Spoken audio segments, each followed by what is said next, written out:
Still in the news, the indigenous people of Biafra has warned that nothing must happen to its leader, Nnamdi Kanu. The organization, which said Kanu was kidnapped by the government agents, promised to expose details of his abduction later.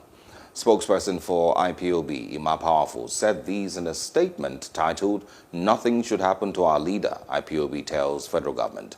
According to him, the IPOB would not be intimidated into backing out of the struggle despite Kanu's arrest. And joining us via Zoom is the legal representative of Nnamdi Kanu, Barrister Aloy Ejimako. Thanks for joining us, sir. Thank you. All right, quickly share with us, what is the plan now that your client is in detention? Well, first of all, there are some preliminary issues that have to be ventilated before this matter can ever come to trial, if at all. You see, we are talking of a situation where a citizen of the United Kingdom left the soil of the United Kingdom and to a trip overseas, and while he was in transit in an East African country, which has just been revealed to be Kenya, he was seized from the soil of that country and forcibly brought into Nigeria against his will and against the will of the British authorities. You see, there are certain domestic, municipal, international, and United Nations laws that should guide actions like this.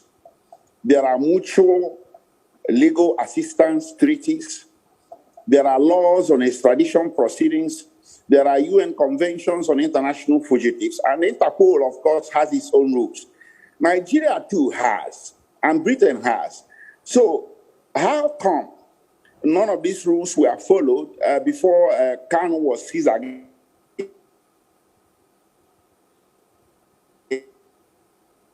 Will and brought it. This is exactly what we're talking about. So it is going to be an issue of the propriety of his being here against his will before we can even come to any question as to whether he committed any criminal offense or not. But when it comes to that, it's really going to revolve around what they are alleging he did.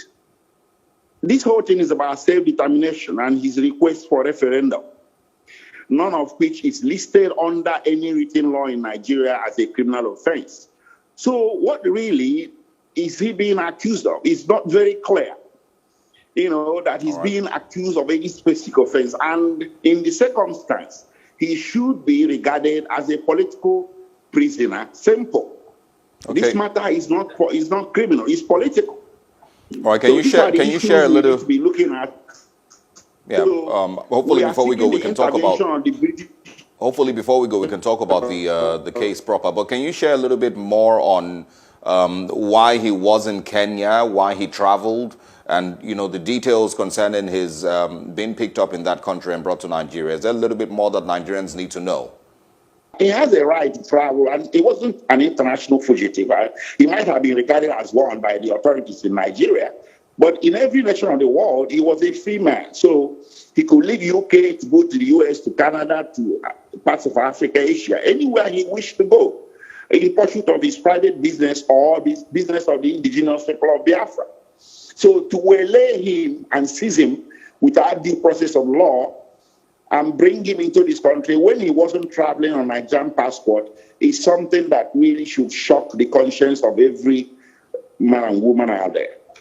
Okay, well, some of the things that have been mentioned, that he is accused of, treasonable felony and the likes. What would your response be to those who say that he basically had pushed his members and members of the IPOB into committing crimes here in Nigeria?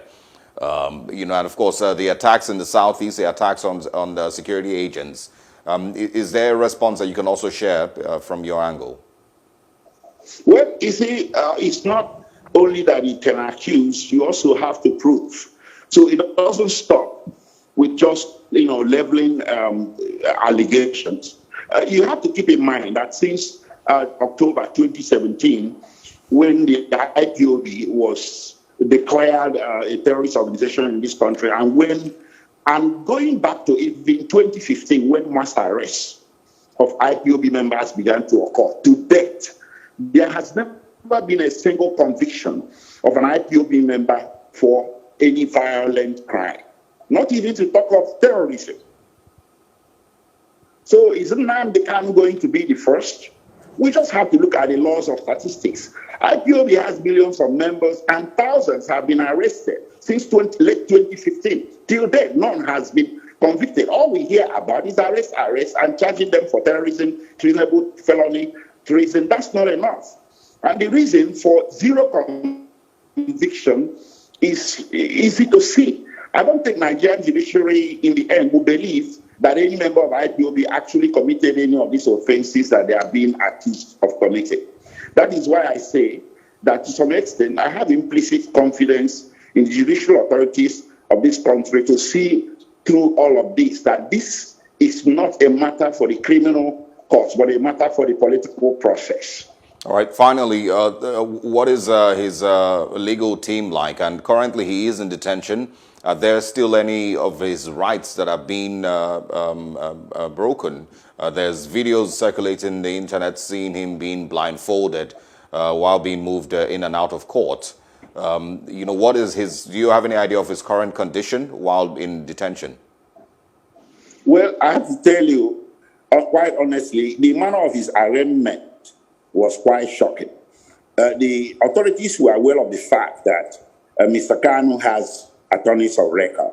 They should have been notified. Arraigning him without benefit of counsel is a violation of his constitutional right to counsel. And this one, you're talking about blindfolding and all that, even though it's unverified, if it happened, it too violated his constitutional right to personal dignity and not to be treated, decently. So all of these things, will come into play when time comes for the hearing.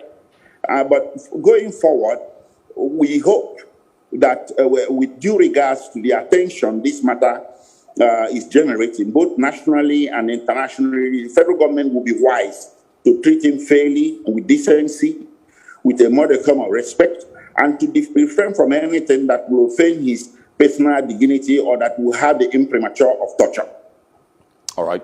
Barrister Aloy Ejimako, thank you very much for joining us, and we look forward to speaking with you again between now and the 26th and even further. It's my pleasure. Thanks a lot. Hello. Hope you enjoyed the news. Please do subscribe to our YouTube channel and don't forget to hit the notification button so you get notified about fresh news updates.